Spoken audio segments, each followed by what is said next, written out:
संविधान लिहिणाऱ्या महामानवाला भारतरत्न मिळायला 34 वर्ष का लागली? ज्यांनी देशाला हक्क दिले त्यांनाच सन्मान उशिरा का मिळाला? 1956 ते 1990 या 34 वर्षात काय घडलं होतं? बाबासाहेब यांचं नाव भारतरत्न यादीत इतकी वर्ष का नव्हतं? जाणून घेऊया.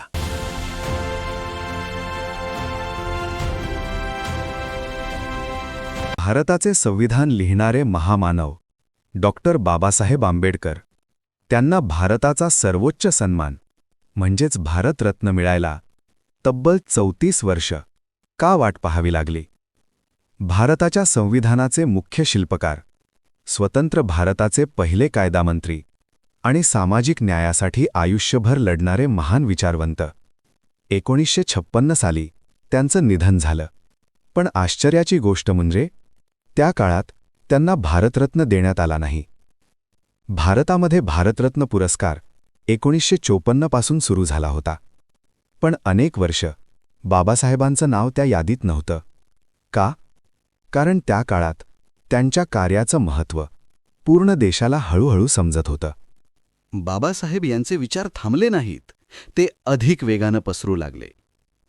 1960 ते 1980 या काळात डॉक्टर बाबासाहेब आंबेडकर यांचे विचार देशभर पसरू लागले. त्यांच्या लिखाणाचा अभ्यास वाढला. विद्यार्थी, अभ्यासक आणि समाजातील लोक त्यांच्या विचारांकडे आकर्षित झाले. सामाजिक न्याय, समानता, हक्क हे मुद्दे नॅशनल लेव्हलवर चर्चेत आले. या काळात अनेक संघटना, नेते आणि लोक बाबासाहेब यांच्या कार्याला राष्ट्रीय स्तरावर सर्वोच्च सन्मान मिळावा अशी मागणी करू लागले. म्हणजेच हा एकदम अचानक डिसिजन नव्हता, तर हळूहळू वाढलेल्या रेकग्निशन आणि रिस्पेक्टचा परिणाम होता.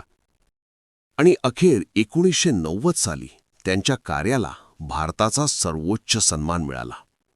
1990 साली भारत सरकारने बाबासाहेब आंबेडकर यांना मरणोत्तर भारतरत्न जाहीर केला.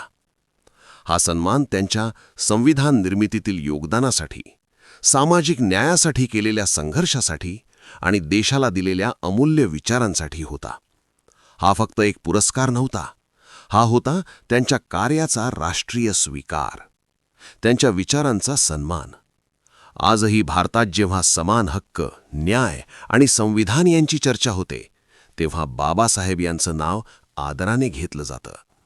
असेच नवनवीन व्हिडिओ पाहायचे असतील तर सबस्क्राईब करा आपल्या क्रांतिसूर्य यूट्यूब चॅनलला. जय भीम.